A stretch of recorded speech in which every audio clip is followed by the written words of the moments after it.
What's up, BCAFers? This is Mr. Bill Campbell, the head honcho, El Jefe of Rosarium Publishing. He's going to tell us everything you know about running an independent publishing arm.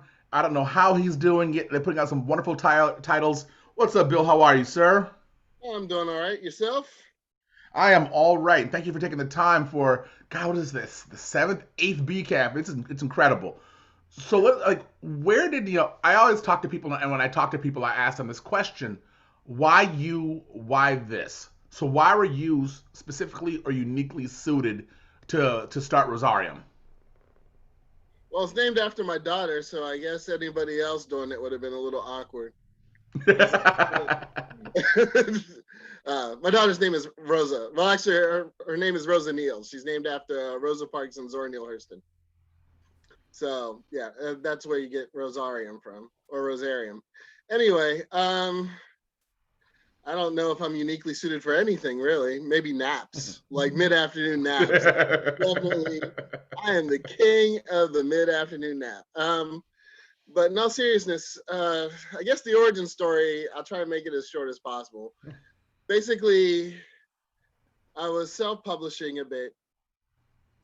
Even when I had a fancy schmancy New York agent, I still wound up self-publishing just because they weren't really ready for, this is 2004, 2005-ish. They weren't really all that ready for black nerd shit, really.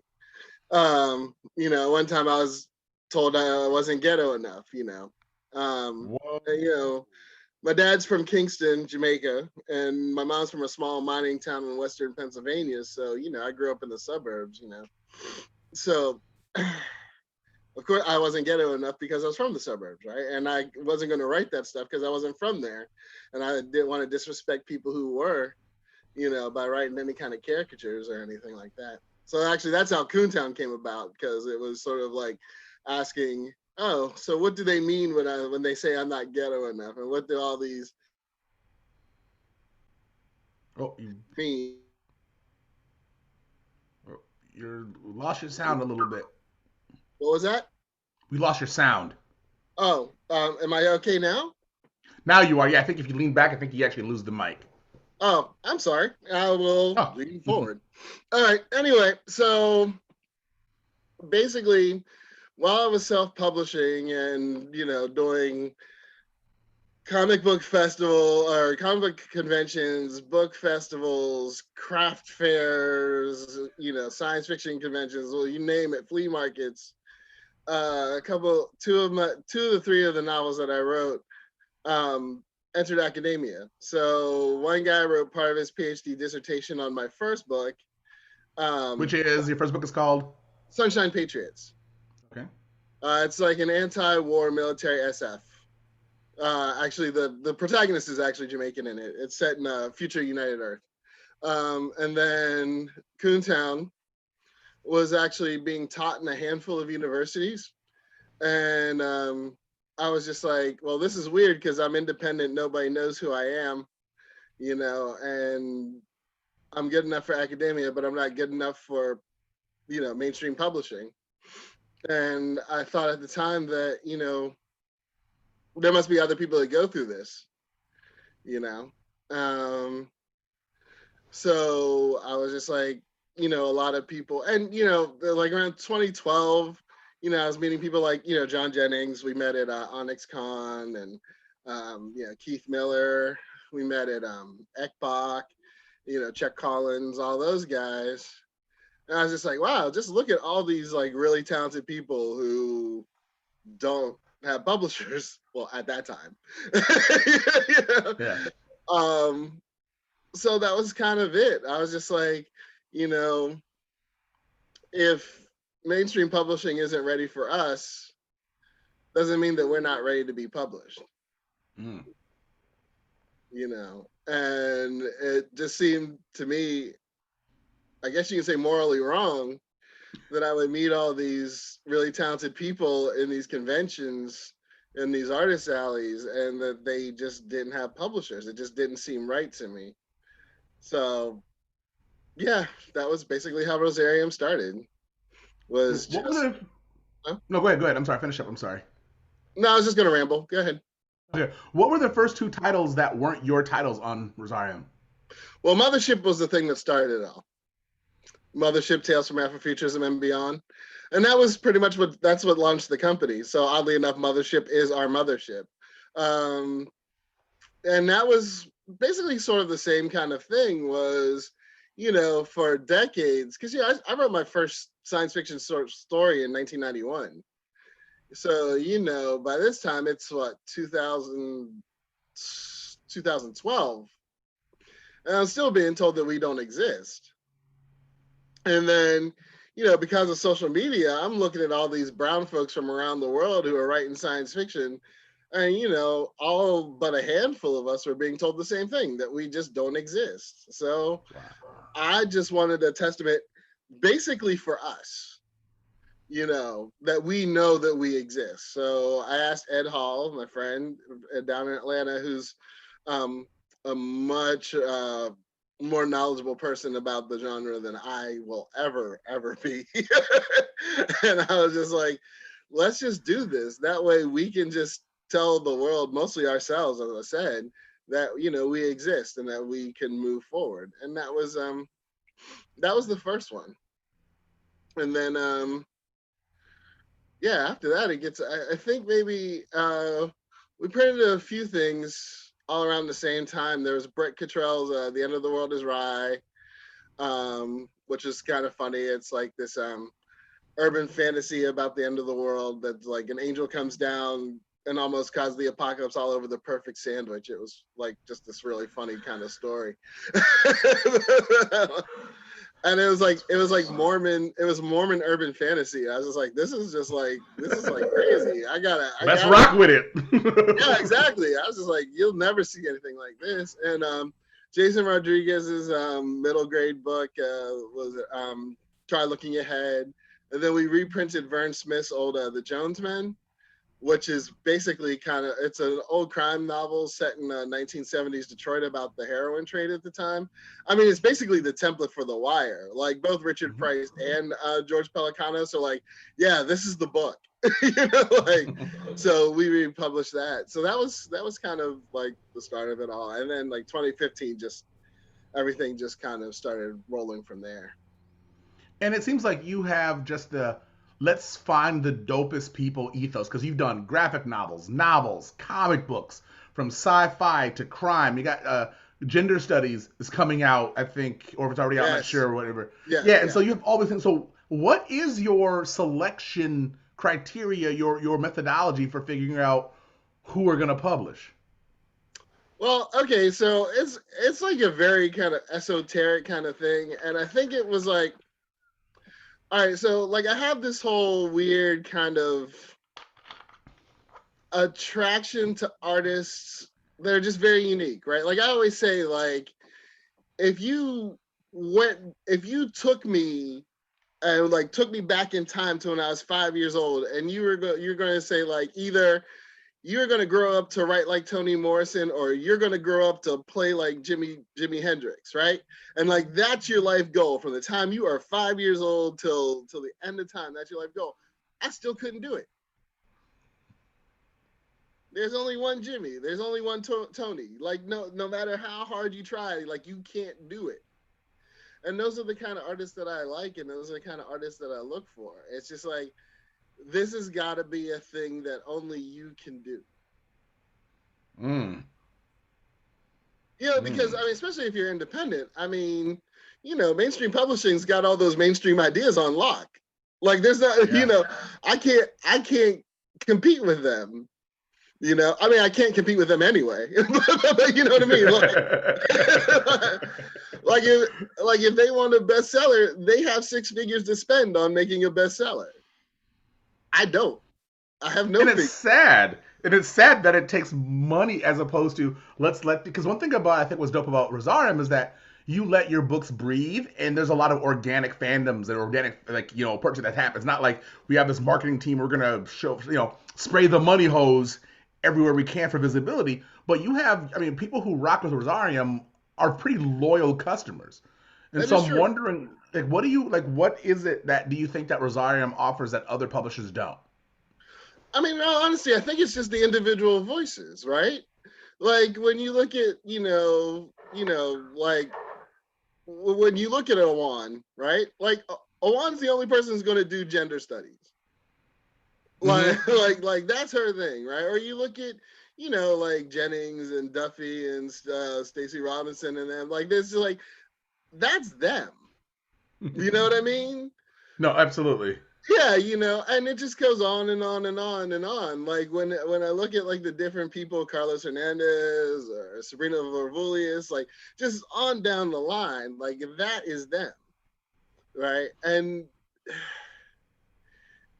those are things that, because I don't have the six figures, it takes a lot of travel and a lot of time, and and that's basically our marketing plan, is to go where the people are.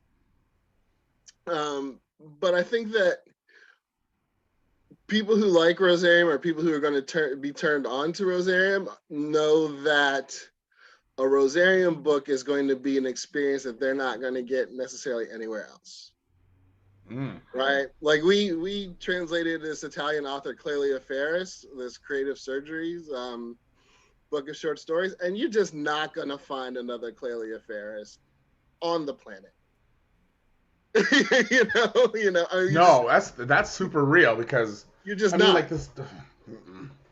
Right. So if you're a fan of like, science fiction, like very unique science fiction, you're gonna see her, and then you go like, what else do you have? And then we just have kind of things that, sometimes accidentally just speak to the moment. Like Ink with Sabrina Varvulius, right? Like it's an immigration dystopia, right? And we reprinted it. But at the time that we decided to reprint it, because it was originally with I just totally forgot. Sorry, Bart. cross genres. Thank you. But when the time we decided to reprint it, because I just loved it, because I'm half immigrant. That really touched me. But by the time it came out again, kids were being locked up in cages. Yeah. So it was a super timely drop. Right. But that wasn't planned, obviously, because, publishing is really slow. Like it takes us at least 18 months to come out with something. Yeah, but sometimes art finds a way, right? Like it just happens to like show up and appear when it's needed. And I know when I guess it was was the first BCAF, I bought Coontown. Yeah. I bought that book. I was like, first of all, who named their book this? And then second of all, who wrote the book that has this name? And I remember reading it, and it was like, this only could have been self-published. Yeah. Like, not, I won't say self-published, that's stupid. I mean, independently published. Like, because I'm thinking like, that's not coming from Random House. That's not coming from Penguin. That's not coming from...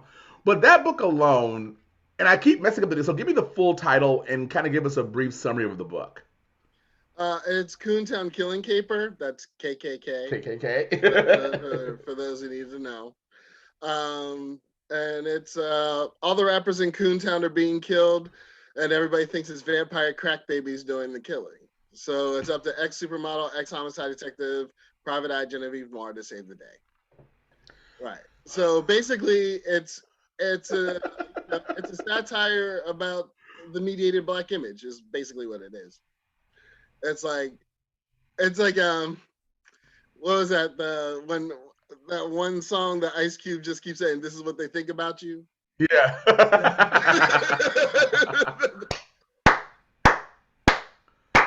Oh, that's funny. I mean, yeah, because like I read the book, and if it's an interesting tradition like Paul Beatty, and certain there's like this like satirical aspect, but it's also one of those where you go, because there's recognition, and how we're treated. So I'm wondering, how do you balance out like the hardcore satire, let's do on some like negrophobia, Darius James type shit, but also my hero. Yeah, but also still keep it where you don't offend the very people who you want to read it. One, I met Darius at BCAF. Like he dropped by just to say hi. Like that was like a really big moment for me, because negrophobia was obviously, if you read Coontown, you'll know. But Negrophobia is like one of those. It's like one of those books where you get it and you're like, but then like 2 weeks later you're like, let me read this again with the pen and paper because I have to dive into this book. I would say this, right? Like one of the problems with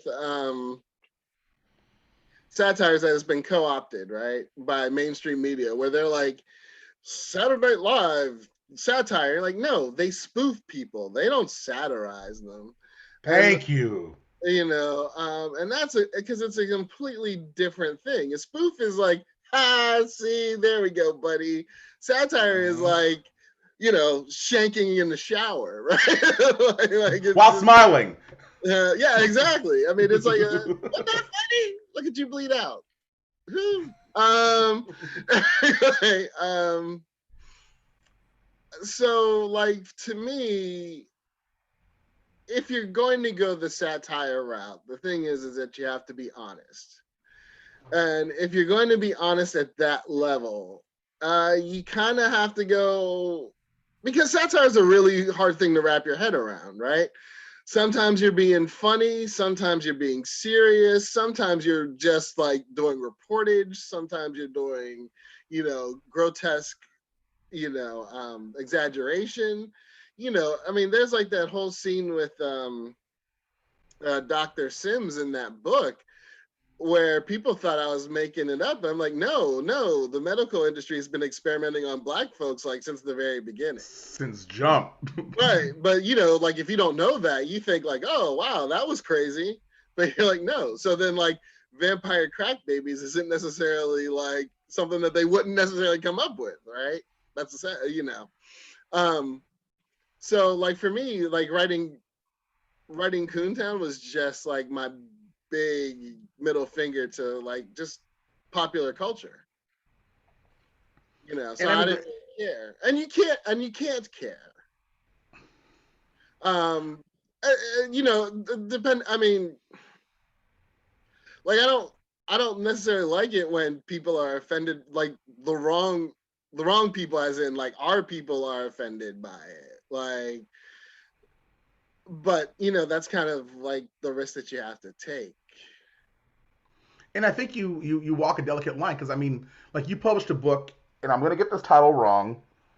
The Assimilated Cuban's Guide to Quantum Santeria. Yes. I think I got it right. You got it right. And I think it's Carlos Hernandez, right? If I'm not mistaken.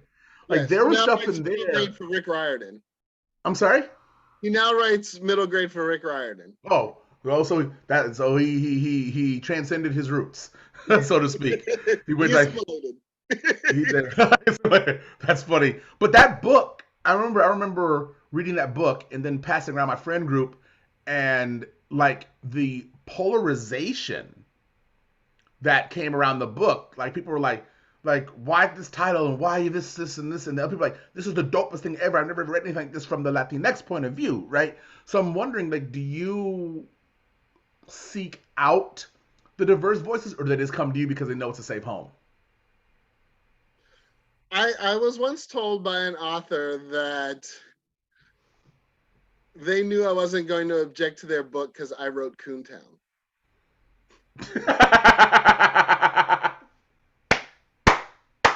At which point I was like, shit. There's so much in that. There's so much in that. Because I kind of did want to object to something that they wrote in. And then I'm like, oh yeah, you're right. Okay. Yeah. Oh, good point. Boy. Yeah. No, okay, so for me, I'm not a diversity fan. I'm not a multicultural fan. Basically, I just believe that this is the world and get over yourself.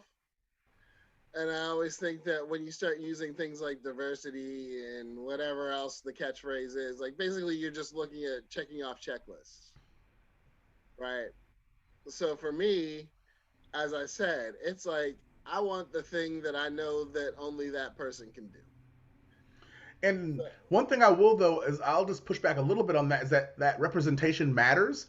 And I think seeing the diversity that's in your offerings, like from BCA1's book coming out, to Box of Bones, which is like crazy horror, to the Assimilated Cubans Got the Quantum Santeria, which is like a collection of short stories that really talks about, you got a prosthetic bear sex scene, like, like the craziest stuff. Yeah. Right. And so but for me, this seems like, yes, I know. Yes. And, but there's something about what Rosarium does, is that for me, it's like, it's not the forced checkbox diversity. It just happens to give you a very wide spectrum of some, let's get real. You publish some wild stuff. And you publish some wild stuff. And so, but for me, but all of it seems to kind of fit. Like you're saying, you find who's the dopest at what they do, who can only do what they do, and you get them out there. But there seems to be there's like a risk taking, not just in the materials that you publish, but in the acquisition. Yes. Well, I mean, all right, if I wanted to make money in life, one, I would never have been a small publisher. That's one. Like, it's just like publishing is a stupid idea if you want to make money. And if I wanted to make money, I wouldn't publish. I publish straight white guys, very conventional straight white guys. If I wanted to make money, that's just the truth. Like that's just the world we live in. What I am trying to do in as small a way as possible, or not as possible, but in my own small way, is to change the culture, right? Is to change the dynamics and the possibilities of the culture, right? Like when we were writing, when we were doing Mothership, I came up with this silly line, which is space has no boundaries, right?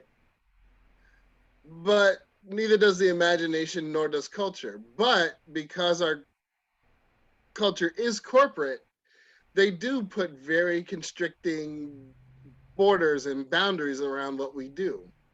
So for me, diversity, if I'm going to use it, is a style, content, subject matter kind of issue. Things that expand the dialogue, whatever that dialogue is, right? Mm-hmm. So if you publish something, say like Box of Bones or Gender Studies or APB, you expand the cultural possibilities in a very small way. But I mean, if you look, many of our authors are doing bigger things, right? So then that approach works, And APB was the Black Lives Matter graphic collection. Right. Like, well, police brutality. Yeah. Artists Against Police Brutality. Yeah. And so I'm wondering, like, how do you, because you're editing too, right? For the most part, like, how do you get through those types of things where it's about police brutality and the rest without like taking it on? Like, how do you kind of protect yourself, insulate yourself before you're just like, I can't do this anymore because it's too heavy? APB was a really weird one because a lot of things. One was 2015 was personally like a year out of the Book of Job. Like my father died, and that was just like one of the things that happened that year. Like it was just like, oh, sorry. Of course he's dead. Like it was like that kind of year. But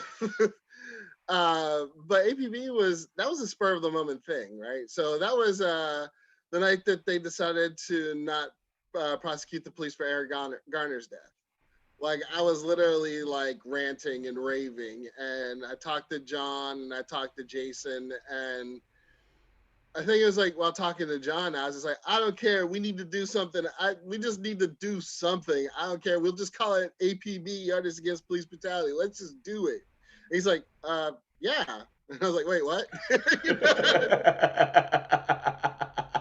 And then I was like, okay, let me call Jason. Because Jason does like comic book anthologies. Like he's like, and I know that, he feels the way that we do. So yeah.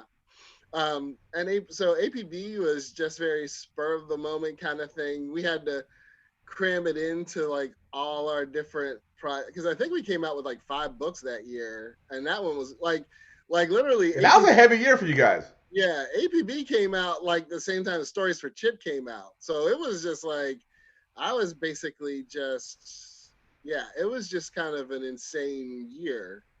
And I was traveling all the time, and so were they. And it's really funny because APB didn't really hit me until I won that Glyph award for it, and like all the horrible things that happened in 2015. Because my wife was out of the country, so I had to take my daughter with me, and she was just like in the audience looking at me, and all the horrible things that happened to make APB like hit me, and I like cried.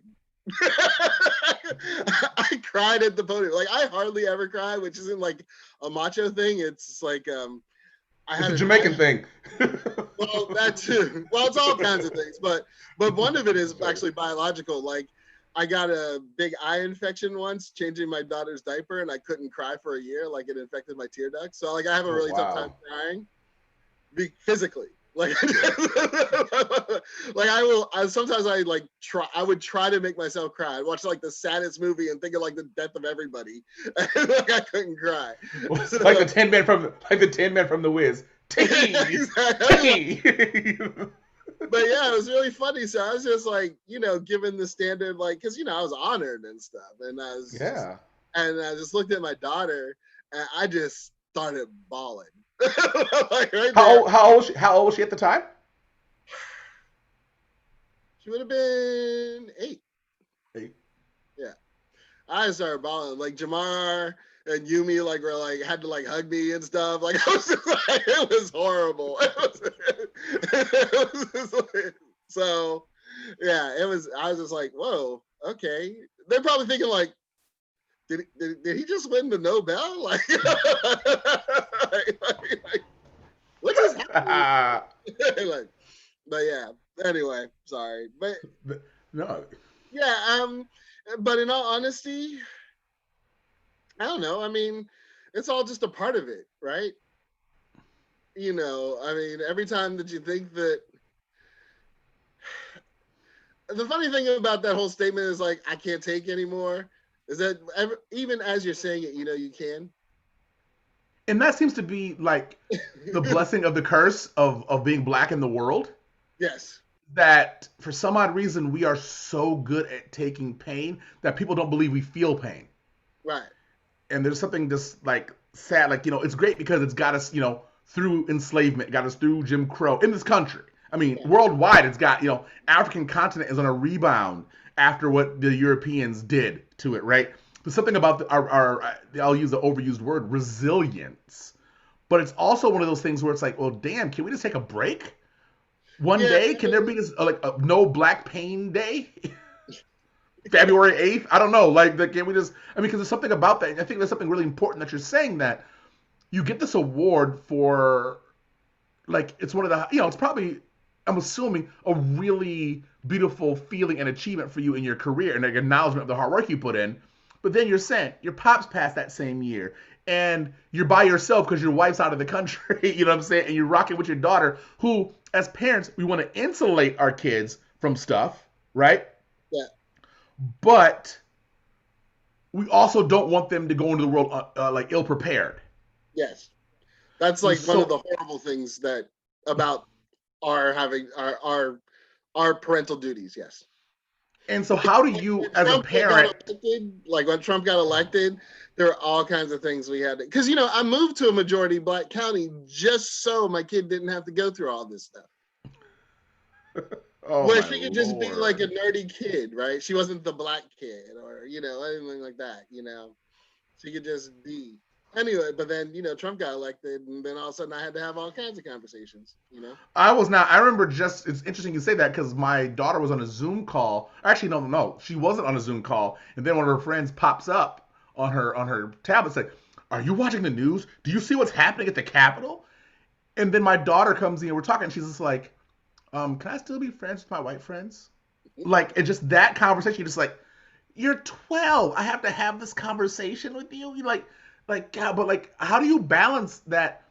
Telling, because like you, all your books are truth to power. Like you guys don't hold back the stuff I that mean, we do have you fun too. I mean, we have yeah, fun. no, absolutely. Even the fun stuff like Box of Bones is horrifying in its subtext, Yes. right? I mean, so but like, how do you, as a parent and a creative who wants to be able to produce things that are free of cultural censorship, but then how do you still do that without in the same breath protecting your kid, but also be because you're a business owner, so you have to do things to make sure the business runs. But then, how do you separate that from your parenting life? I mean, how do you tell her the truth, tell them the truth? Because I think you have two kids now. Tell Yeah. them the truth without ruining them. Well, the boy's only 4, so I can keep lying to him for a while.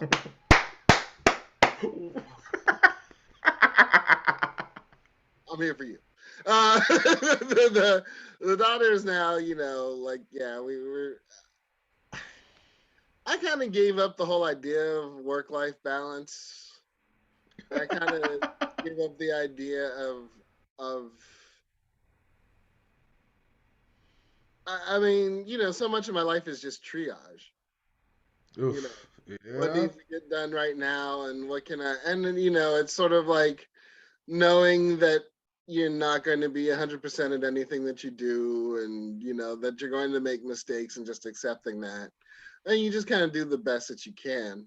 Um, in a lot of ways, what we're doing with Rosarium is trying to make, and yet again, a very small way, the world a better place for these kids, right? I mean, that's what we're trying to do, even though most of our content is incredibly adult, you know.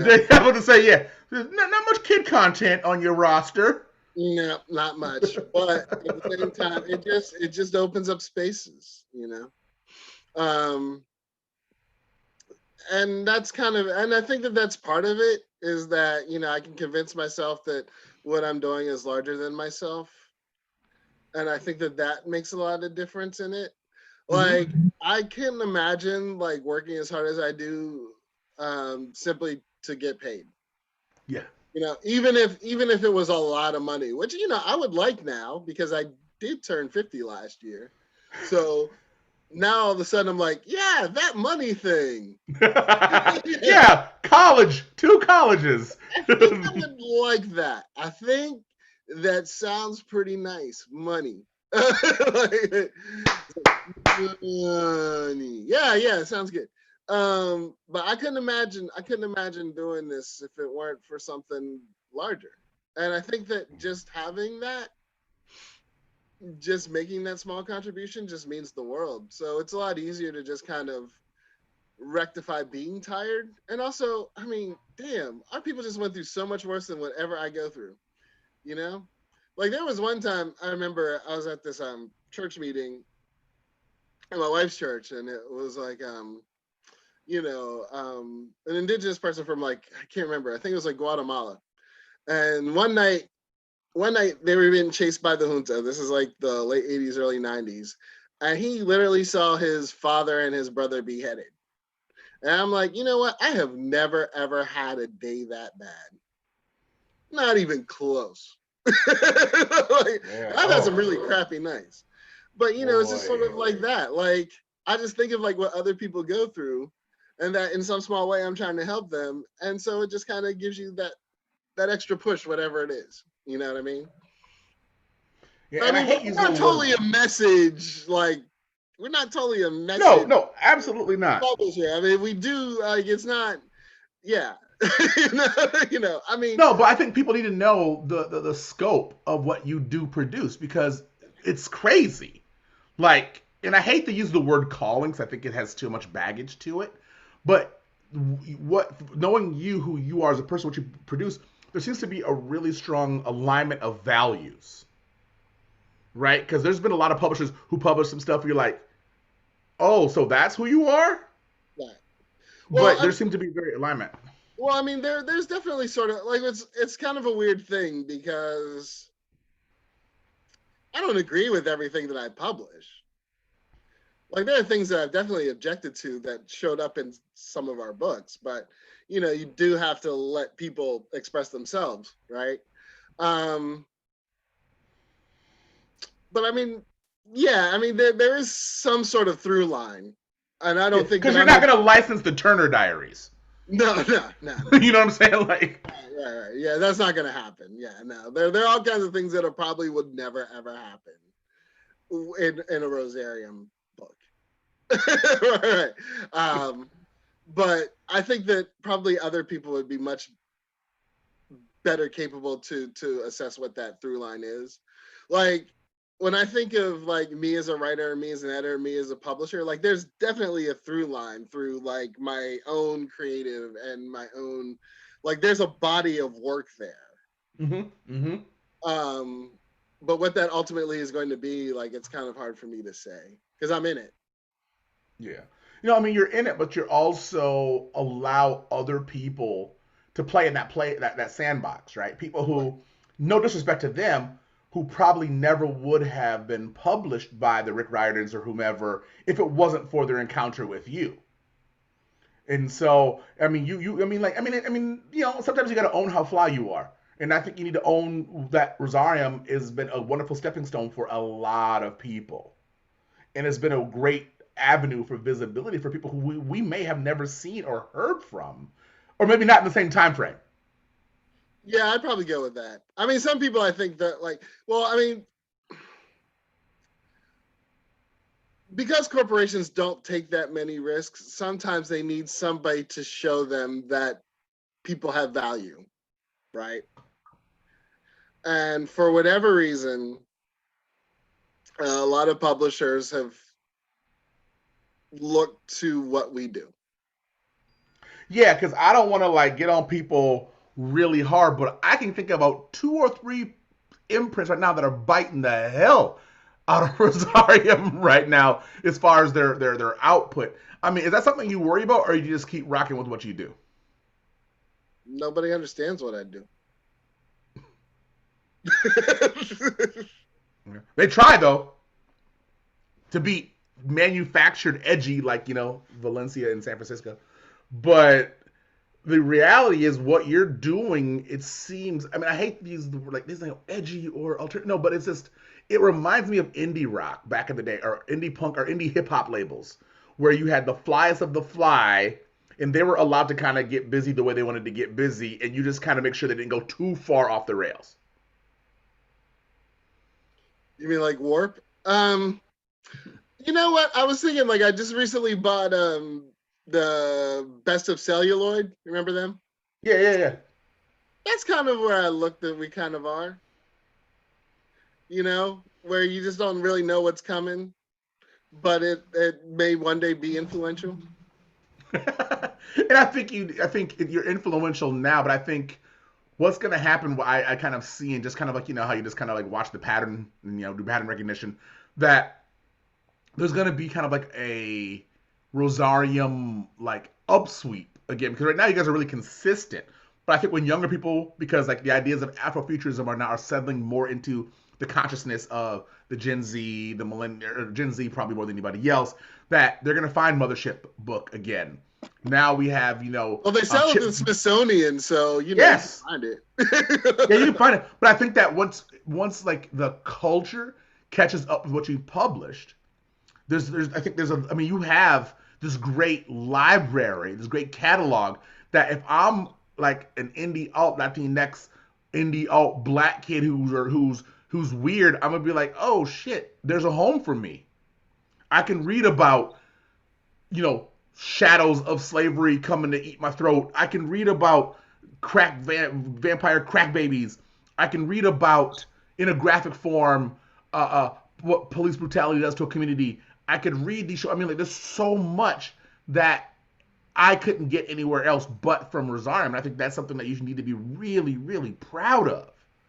Thank you. No, I mean, you know, it's one of those things where you're in it, you know. So, you know, sort of like it's sort of like you know, I was about to self-publish my booty novel, and like, you know, back in the day, and still, I don't watch football that much anymore, but it's like I'm a huge Pittsburgh Steeler fan, right? So we finally win our first Super Bowl in like 20 some odd years, right? And right afterwards, I'm like, yep, well, time to get back to work. Like, it was great. But,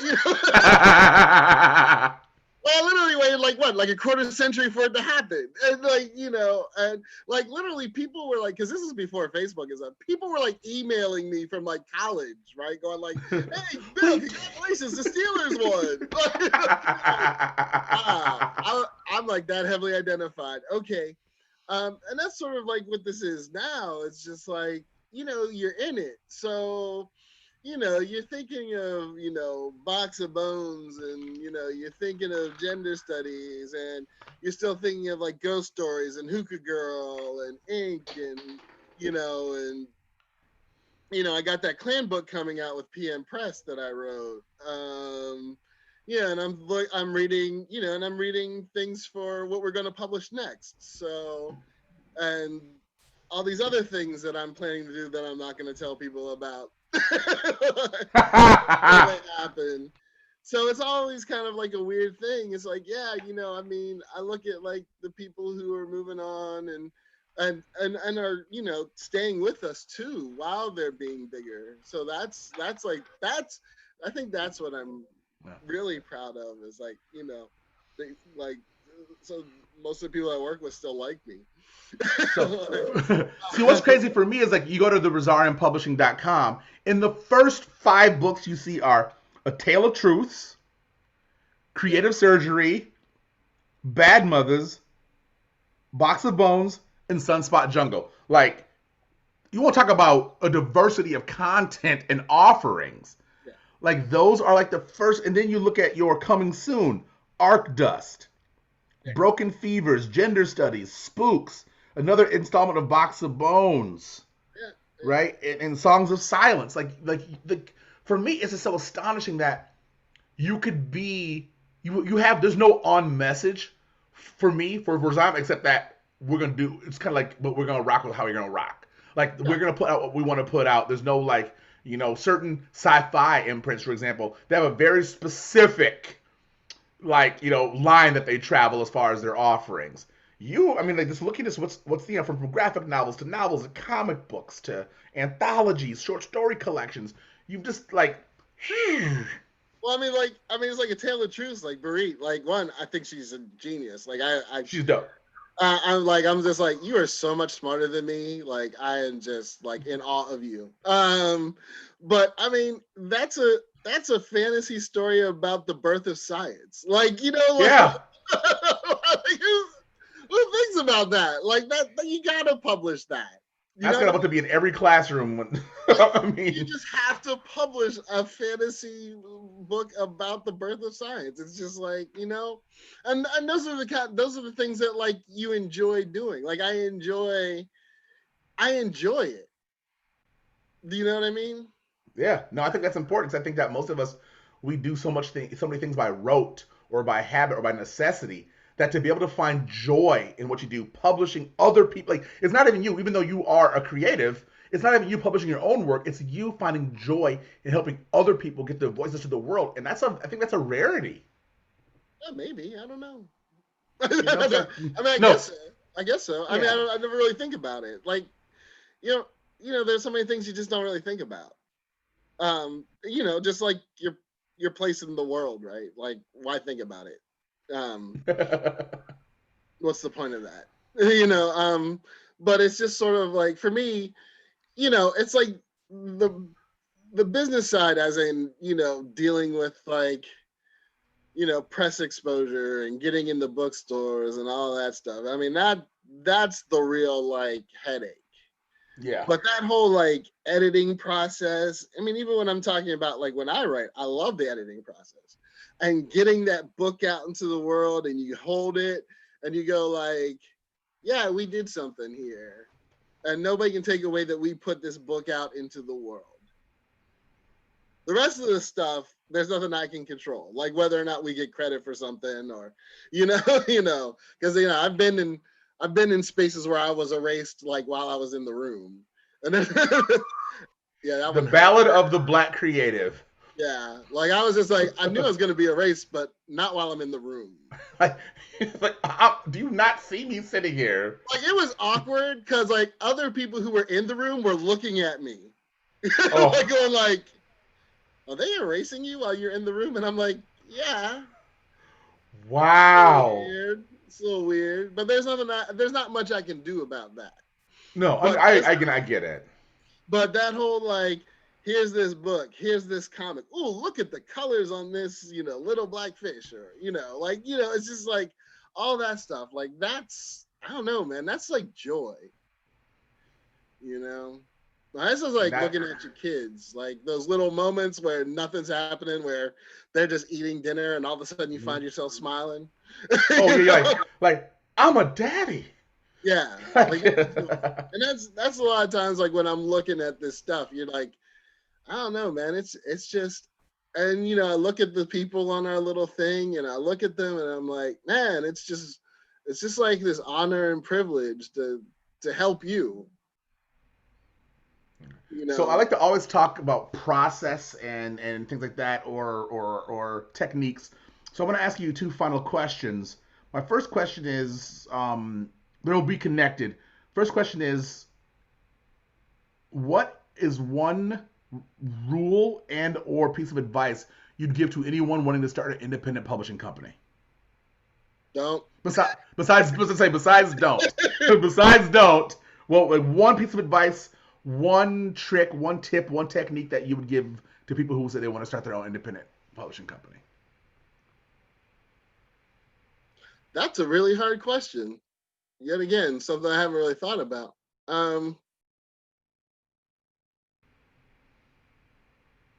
I would say that you have to be true. That's the thing. You have to be true.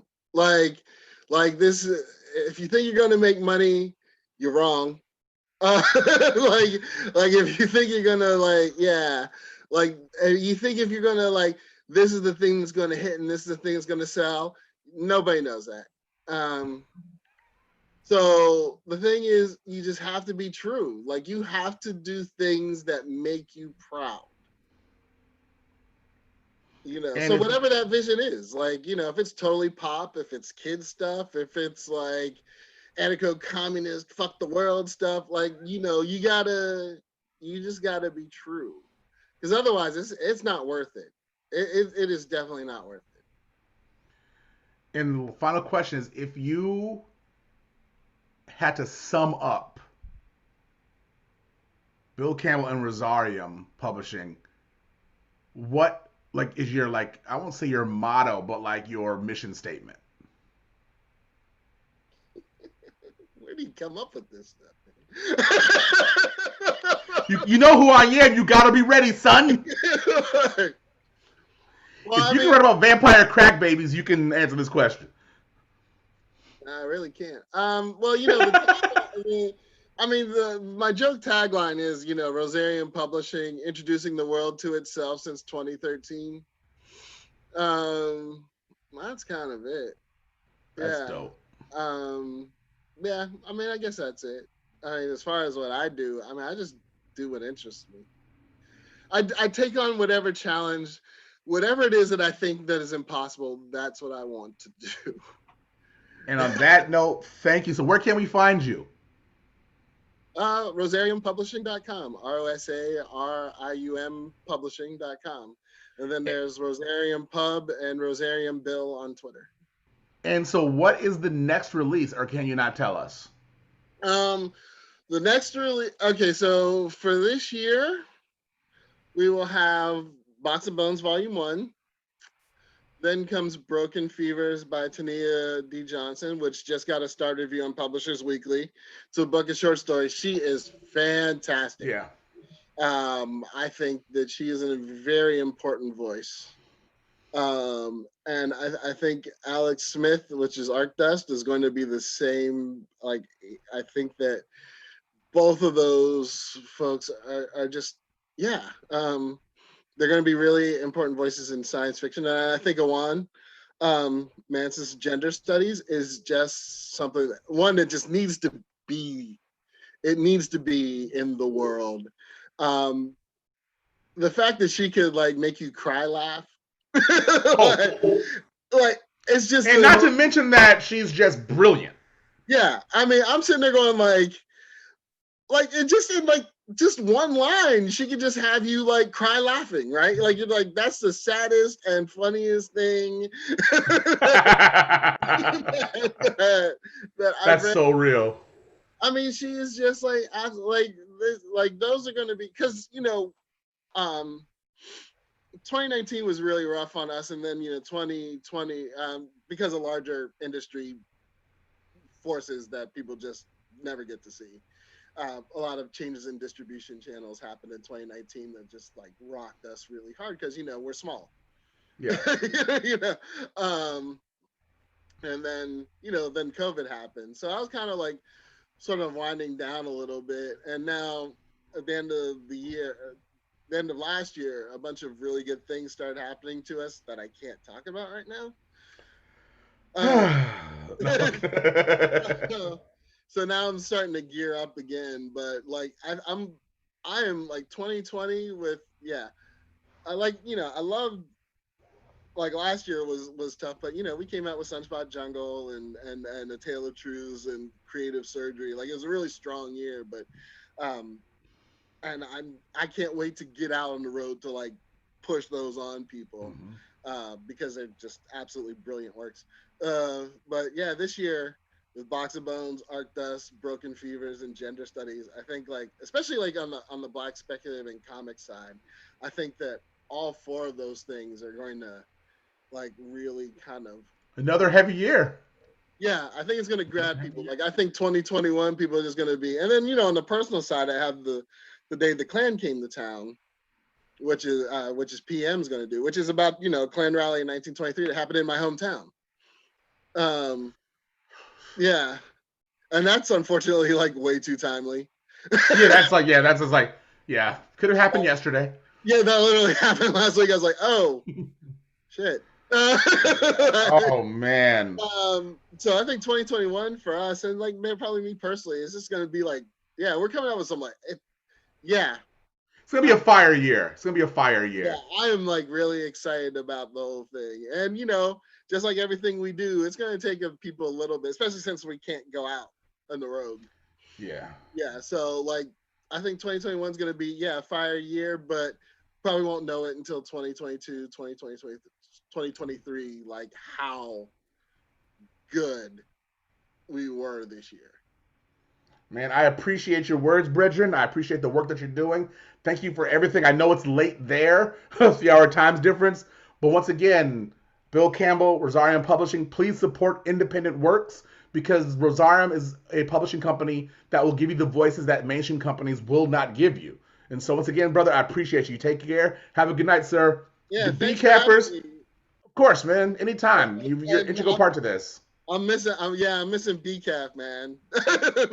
I'm missing too. Like, I mean, like doing this online, I'm like, man, oh God, I just want to see the people in person. Yeah, because I was sitting there like, my wife was like, what are you doing? I was like, BCAF, like I'm supposed to be in San Francisco right now.